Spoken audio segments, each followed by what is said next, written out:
Hello बच्चा लोग। तो इस वीडियो में हम लोग महा रिवीजन करने वाले हैं। हर एक अपना चैप्टर्स पोएम्स, स्पेशली सबसे पहले इंपॉर्टेंट चैप्टर पोएम जो कल आप लोग के 28 तारीख को आईएससी 2025 के बोर्ड एग्जाम के लिए सबसे इंपॉर्टेंट है। तो हम लोग चालू करते हैं पुत्र प्रेम। बट करेंगे कैसे? इसमें सिर्फ समरी करके नहीं छोड़ेंगे। इसमें जो भी इंपॉर्टेंट फैक्ट्स है, कैरेक्टर्स है, क्या क्या उसमें इंपॉर्टेंट चीजें जो आपके आंसर में हेल्प होगी, सब कुछ कवर करा जाएगा। प्लीज सुनिएगा ढंग से। इसको सुनने के बाद आपको बुक देखने की भी बच्चा जरूरत नहीं होगी। तो प्लीज, बाबू चैतन्य दास कौन थे? सबसे मेन कैरेक्टर, पिता का रोल निभा रहे थे। वो पेशे से क्या थे? वकील थे। और 2-3 गांव में उनकी जमींदारी भी थी। याद रखना, कितने? 2-3 गांव। वे खूब सोच समझ कर रुपया खर्च करते थे। उनके 2 पुत्र थे, बड़े का नाम प्रभुदास, छोटे का नाम शिवदास। प्रभुदास शिवदास, बेटों का नाम है शिवजी। एक शिव नाम क्या होता है? एक स्पेसिफिक नाम है, प्रभु एक स्पेसिफिक नहीं है। तो उसमें बहुत लोग आते हैं।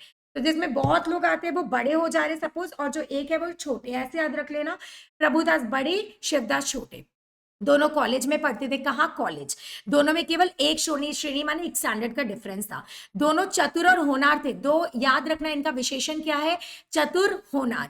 प्रभुदास का पिता, प्रभुदास के ऊपर पिता का स्नेह ज्यादा था, माने सबसे प्यार किसको करते थे? बड़े बेटे को। क्यों? क्योंकि वो पढ़ाई में बहुत अच्छे थे। देखो, और वो उसको इंग्लैंड भेजना चाहते थे। कहाँ? इंग्लैंड। क्या करने? बैरिस्टर, लॉयर, लॉयर का हायर पोजीशन। कुछ ऐसा सहयोग हुआ कि प्रभुदास को बीए की परीक्षा के बाद, माने प्रभुदास ने कौन सा एग्जाम दे दिया? बीए का एग्जाम।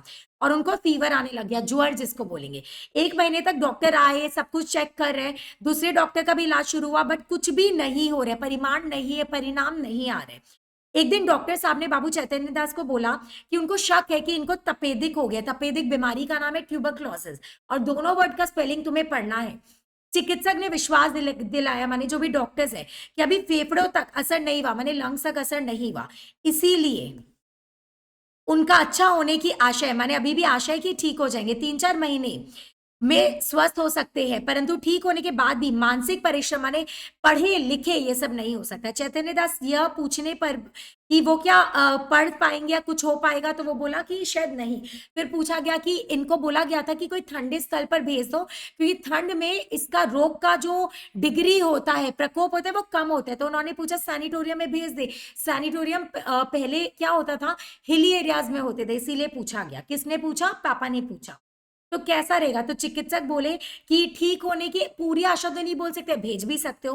प्रभुदास की हालत बिगड़ती गई। प्रभुदास जीवन से निराश हो गया। उसने अपने जीवन की चिंता छोड़ दी। वह घर वालों की निगाह से बचाकर औषधियां, माने मेडिसिन छोड़ने लग गया, बिकॉज वो होपलेस हो गया था।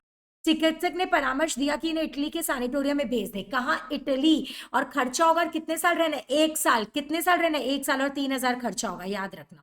वहां साल भर रहना होगा, परंतु निश्चिंत अभी भी नहीं कि वो ठीक हो जाएंगे। परिवार में प्रभुदास को इटली भेजने के प्रपोजल, प्रस्ताव के लिए थोड़ा डिस्कशन हुआ। तो माँ अपनी ममता दिखा रही कि मेरे बच्चे को भेजो, बट यहाँ पे पिता अगेंस्ट है, क्योंकि पिता को लग रहा है कि इतना जो पूंजी संपत्ति है इकट्ठा किया हुआ बाप दादा का, वह क्यों ऐसे चीज पर हम लोग वेस्ट करें जहां पर कंक्लूजन आना, उनका ठीक होना हो भी सकता है, नहीं भी हो सकता है, संदिग्ध है। देखो, चैतन्य दास की पत्नी अपने बेटे को इटली भेजना चाहती है, पर उनके पति हाथ तंग होने का बहाना बनाते हैं। दूसरा, उन्होंने कहा कि इटली भेजना और इतने रुपए खर्च करने के बाद भी ये निश्चित नहीं है कि प्रभुदास ठीक होकर आएंगे। चैतन्य दास एवं पुरुषों की संचित, माने पहले के पुरुषों की, बाप दादा की संचित माने इकट्ठा जायदाद को वेस्ट नहीं करना चाहते थे। 6 महीना बाद शिवदास बीए की परीक्षा के पास हुए। ये याद रखना, शिवदास छोटा बेटा बीए का परीक्षा पास कर दिया। कब? 6 महीने बाद। चैतन्य दास उसको कहाँ भेजे? इंग्लैंड। और इंग्लैंड भेजने से पहले कहाँ जाते हैं लोग? बॉम्बे, क्योंकि वहीं से जाएंगे इंग्लैंड। तो बॉम्बे तक खुद इनके पिता, क्या नाम है इनका, चैतन्य दास, खुद जाते हैं उनको छोड़ने के लिए। देखो, बंबई तक खुद जाते हैं। वहां से लौटने के 1 सप्ताह बाद, माने जैसे ही वो आता है 1 सप्ताह बाद प्रभुदास मर जाता है। चैतन्य दास बनारस के मणिकर्णिका घाट, याद रखना, अंतिम संस्कार कहाँ किया? मणिकर्णिका घाट। अपने संबंधियों के साथ चिता ज्वाला देख रहे हैं। उस समय उनके मन में कल्पना उठ रही, शायद इटली भेज देते तो क्या होता, मेरा बच्चा बच सकता था। तो वो उनको आंखों से क्या आ रहे हैं? आंसू ही बहा जा रहे हैं। इस टाइम उनको रियलाइज हो रहा है कि पैसा इतना इंपॉर्टेंट नहीं होता है जितना पुत्र रतन होता है, पुत्र रूपी धन होता है। यह कल्पना उन्हें ग्लानि, शोक, पश्चाताप के बाण भेज रही है। तभी वो देखा है गुरु पा रहा है, बहुत ढोल बाजे गाते पुष्प, घाट पर आरती उतारी।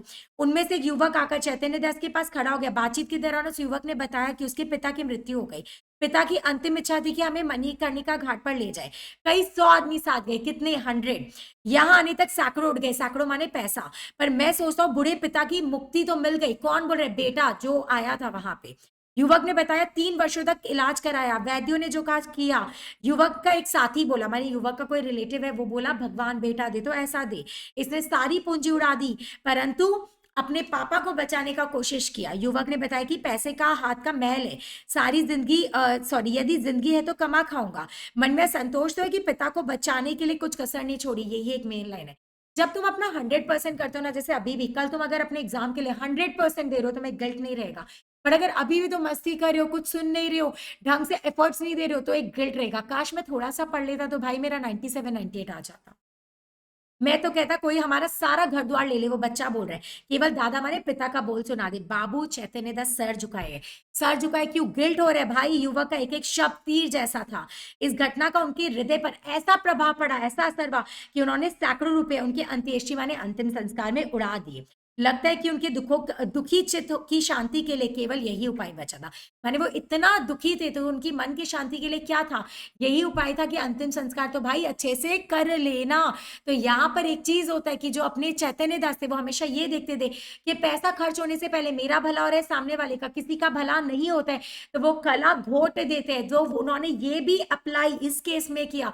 परंतु बाबू बीमारी में, बच्चों में, रिश्तों में हमें ऐसा नहीं करना चाहिए। चलिए यही समाप्त होता है, हम लोग नेक्स्ट वन शॉट में मिलते हैं। Thank you so much, bye.